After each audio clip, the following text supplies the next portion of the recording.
पढ़ते हमारे अब तो छूटल पढ़ाई टूटल दिल लेके सरस्वती माई बोली कहाँ जाई हो। टूटल दिल लेके सरस्वती माई बोली कहाँ जाई हो। डीजे विकास सिमरहिया।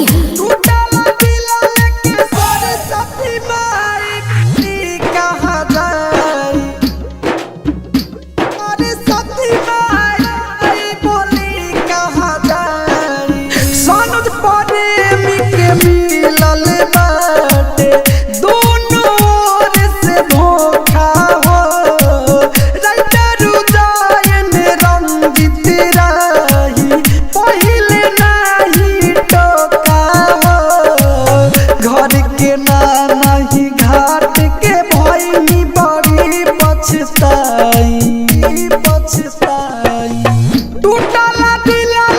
सरस्वती माई बोली कहाँ जाई हो।